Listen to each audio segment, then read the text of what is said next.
Tuhan bersamamu.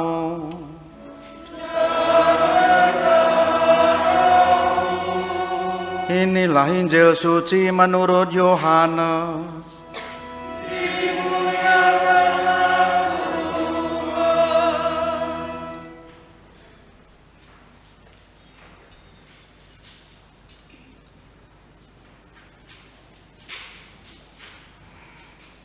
Pada perjamuan malam terakhir, Yesus berkata kepada murid-muridnya, "Jikalau kamu mengasihi aku, kamu akan menuruti segala perintahku.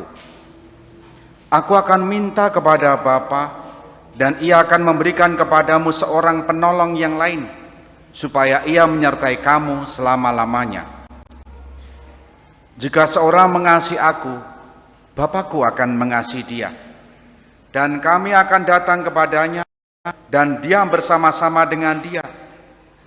Barang siapa tidak mengasihi aku, ia tidak menuruti firman-Ku. Dan firman yang kamu dengar itu bukanlah daripadaku, melainkan dari Bapa yang mengutus aku. Semuanya ini kukatakan kepadamu selagi aku berada bersama-sama dengan kamu. Tetapi penghibur, yaitu Roh Kudus, yang akan diutus Bapa dalam namaku, dialah yang akan mengajarkan segala sesuatu kepadamu dan akan mengingatkan kamu akan semua yang telah kukatakan kepadamu." Demikianlah sabda Tuhan.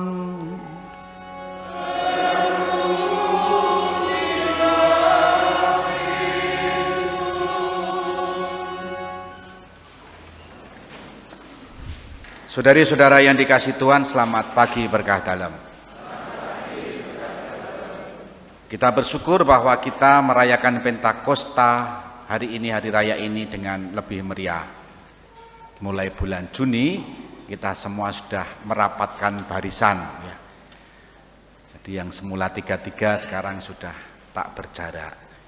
Jawaban-jawaban umat saya dengar dari Panti Imam, ya lebih meriah daripada minggu-minggu sebelumnya.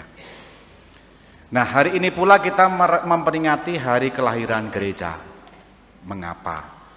Karena pada peristiwa Pentakosta yang kisahnya tadi kita dengar dalam bacaan pertama, gereja perdana berani bersaksi. Bersaksi tentang apa? Kesaksian orang-orang pada waktu itu begini. Kita semua mendengar mereka berbicara dalam bahasa kita sendiri tentang perbuatan-perbuatan besar yang dilakukan oleh Allah. Para rasul gereja awal ini yang semula takut dan yang terus bertahan pada waktu itu menantikan janji Yesus, yakni Roh penghibur, Roh penolong. Dan pada hari yang dijanjikannya, Roh itu sungguh turun, dan peristiwanya tadi kita dengar. Dan buahnya adalah para rasul berani bersaksi dengan berbagai macam bahasa. Dan kesaksian menunjukkan bahwa mereka bukan saja baru selesai lulus istilahnya itu kursus bahasa, tidak.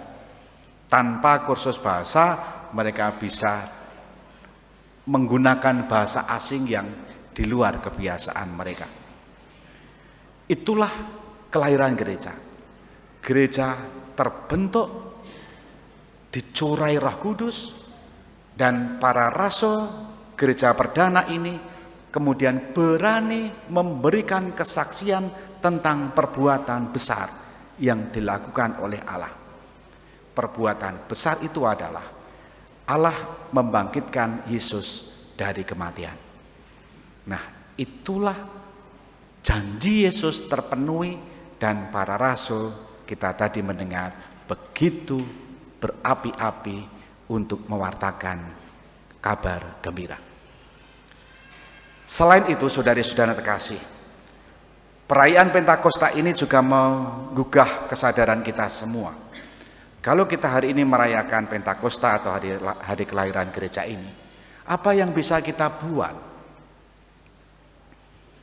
Kalau orang ulang tahun itu, hari H itu potong tumpeng atau potong kue ya, lalu nyanyi-nyanyi.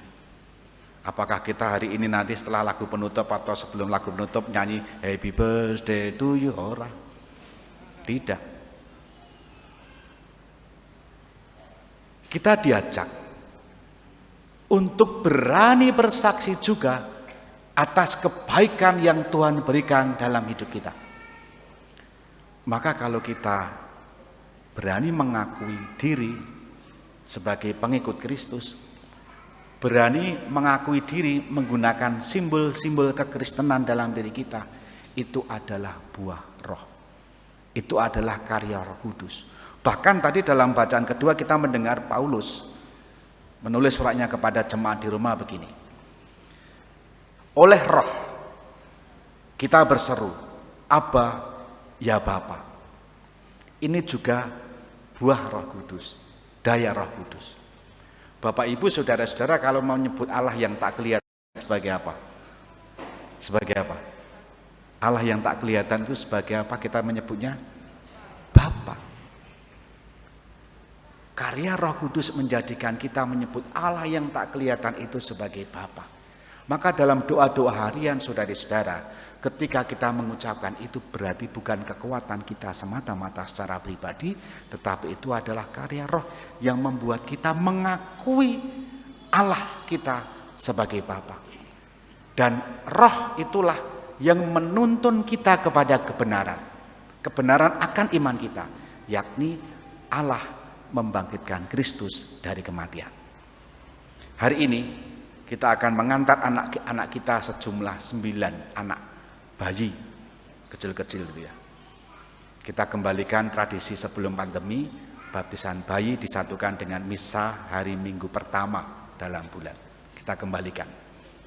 Nah, baptisan anak ini mengingatkan kita bahwa anak-anak ini bukan lagi sebagai anak-anak jasmani orang tuanya, tetapi sungguh sebagai anak Allah. Itu pula lah yang tadi dikatakan oleh Paulus dalam bacaan kepada umatnya di Roma. Kita semua lahir dari daging, tapi karena roh kita semua diselamatkan dan kita menerima janji ahli waris kerajaan surga. Maka kita syukuri ini. Orang tua yang membawa anak ini kepada gereja untuk dibaptis, itu juga karya Roh Kudus, menuntun kepada kebenaran. Untuk orang tua tidak serta-merta hari ini tugasnya selesai membaptis. Jangan berhenti pada peristiwa administratif saja.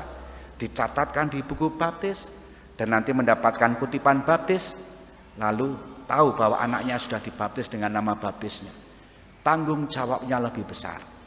Mohon pertolongan Roh Kudus agar mampu membawa anak ini, menuntun anak-anak ini tetap pada kebenaran iman. Yesus Juru Selamat. Dengan pengharapan dan keyakinan ini, kita lanjutkan dengan liturgi baptisan. Dimuliakanlah Yesus yang dulu hidup, sekarang dan selama-lamanya. Amin.